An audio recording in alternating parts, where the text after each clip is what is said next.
তাই আপনি যদি একনিষ্ঠ ব্রাহ্মণ হন, ব্রাহ্মণিজম চর্চা করে থাকেন, আপনাকে এক ঈশ্বরে বিশ্বাস করতে হবে, মূর্তি পূজার বিরোধিতা করতে হবে।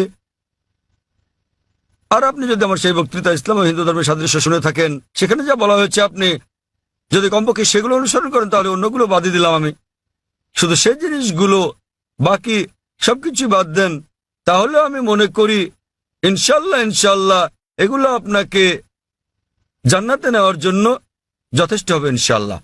তাই আপনি যদি আমার বক্তৃতা ইসলাম ও হিন্দু ধর্মের মধ্যে সাদৃশ্য শুনে থাকেন, সর্বশক্তিমান ঈশ্বরের একত্ববাদ সম্বন্ধে, নবী মুহাম্মদ সাল্লাল্লাহু সাল্লাম সম্বন্ধে, কিভাবে সালাত আদায় করা যায়, মদ খাওয়া যাবে না, শুকরের মাংস খাওয়া যাবে না, যা কোরআনের সাথে সাথে আপনাদের ধর্মগ্রন্থ বলা আছে, আপনাদের বেদে শালীনতার বিষয়ে বলা আছে যে মহিলাদের নিজেদের আবৃত রাখা উচিত, যা কোরআনেও বলা আছে।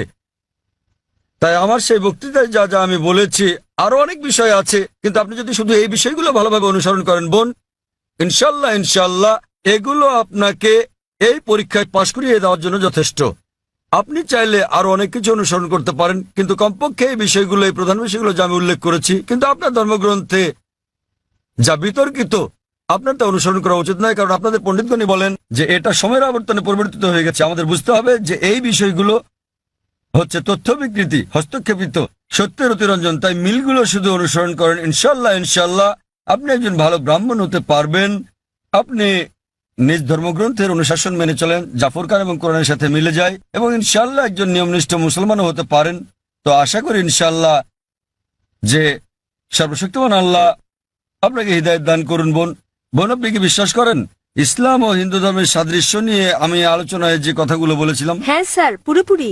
বোন, আমার লেকচারের কথাগুলোর সঙ্গে আপনি একমত? জি স্যার। আপনি কি নিয়মগুলো মানতে রাজি আছেন? হ্যাঁ হ্যাঁ, রাজি আছি। তাহলে আপনি যেহেতু এগুলো মানতে রাজি আছেন, আমি যা বলেছি, সুতরাং আপনি প্রকৃতই নিজের ইচ্ছা অনিচ্ছাকে আল্লাহর কাছে সমর্পণ করলেন। আরবিতে আপনি বলতে পারেন মুসলমান, বাংলায় বলতে পারেন আল্লাহর কাছে নিজের ইচ্ছাকে সমর্পণকারী। তো যদি একমত হন যে ধর্মগ্রন্থগুলোতে বলা আছে এক ঈশ্বরের উপাসনা করতে হবে, তিনি ছাড়া আর উপাস্য নেই, মূর্তি পূজা করা অন্যায়, আপনি যদি সর্বশেষ ও চূড়ান্ত নবী কলকি অবতার মুহাম্মদ সাল্লাল্লাহু আলাইহি সাল্লাম এবং তার শিক্ষার উপর বিশ্বাস রাখেন, তাহলে আমার মতে, আমি যদি আরবিতে বলি, আমাকে বলতে হবে যে আপনি ইসলাম ধর্ম পালন করছেন এবং আপনি একজন মুসলিম। বোন, আপনি কি একমত আছেন? জি স্যার, একমত। তাহলে আপনি কি জনসমক্ষে বলতে পারবেন যে আরবি নিয়মে আপনি একজন মুসলিম? বোন, আপনি কি আরবি নিয়মে ঘোষণা দিতে পারবেন এটা?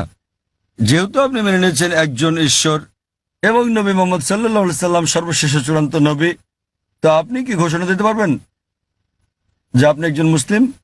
আমি বলছি না যে আমি একজন মুসলিম, যদিও আপনি যা বলেছেন আমি তার সাথে একমত। এখন আপনি যদি মেনে নেন যে ঈশ্বর একজন এবং তার হ্যাঁ। কোনো মূর্তি বা ছবি নেই এবং একমাত্র তারই উপাসনা করতে হবে, আর আপনি যদি মেনে নেন যে নবী মুহাম্মদ সাল্লাল্লাহু আলাইহি সাল্লাম আল্লাহ প্রেরিত দূত, এই দুটোই যথেষ্ট আপনাকে ইসলাম ধর্মের জগতে নিয়ে আসার জন্য, আপনি পাশ করেছেন।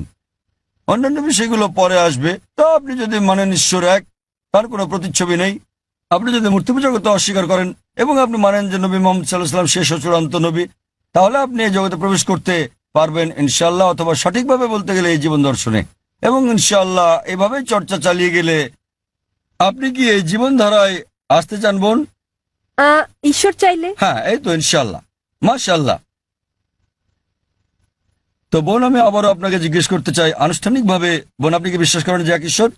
হ্যাঁ, করি। বিশ্বাস করেন যে সর্বশক্তিমান ঈশ্বর ছাড়া আর কারো উপাসনা করা উচিত নয়?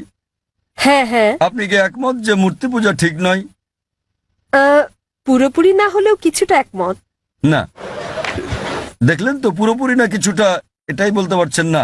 আপনি এটা বলতে পারেন না যে কেকটা খেতে চাই, পেতে চাই, মূর্তি পূজা করা সঠিক নয়, নতুবা সঠিক। এর মানে ঈশ্বরের কাছে প্রার্থনার জন্য আপনার মূর্তি পূজার সাহায্য নিতে হবে না, কোনো মূর্তি পূজা করতে হবে না। আপনি কি মানেন যে ঈশ্বরের কোনো প্রতিরূপ নেই? হ্যাঁ। আচ্ছা, আপনি মানেন, এর মানে আপনি বলছেন ঈশ্বরের কোনো প্রতিমূর্তি নেই? হ্যাঁ। ঠিক আছে। আপনি কি মানেন যে নবী মুহাম্মদ সাল্লাল্লাহু আলাইহি সাল্লাম সর্বশেষ চূড়ান্ত নবী?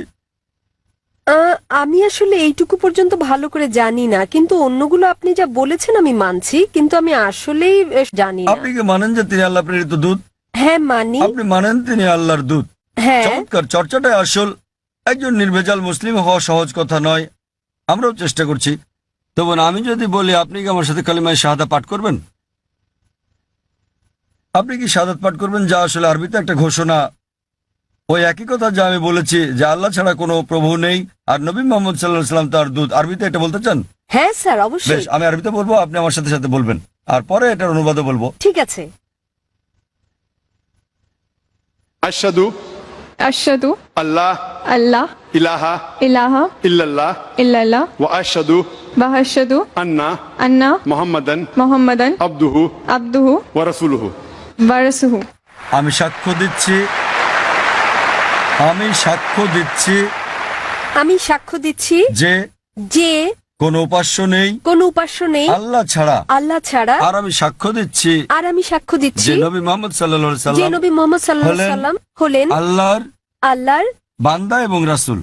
বান্দা এবং রাসূল। মাশাআল্লাহ বল। ধন্যবাদ। এখন আপনি একজন মুসলিম এবং আমি প্রার্থনা করছি যেন আল্লাহ সুবহানাহু ওয়া তাআলা আপনাকে পথ প্রদর্শন করেন। আর আমি চাই যে ইনশাআল্লাহ সকল ভাই বোনেরা যখনই কেউ ইসলাম গ্রহণ করবেন আপনারা তাকে জ্ঞানের দিক থেকে সাহায্য করবেন, এভাবে আপনারা সমাজ সেবা করতে পারেন। বোন, আপনার কাছে একটা অনুরোধ আমার যে ইনশাআল্লাহ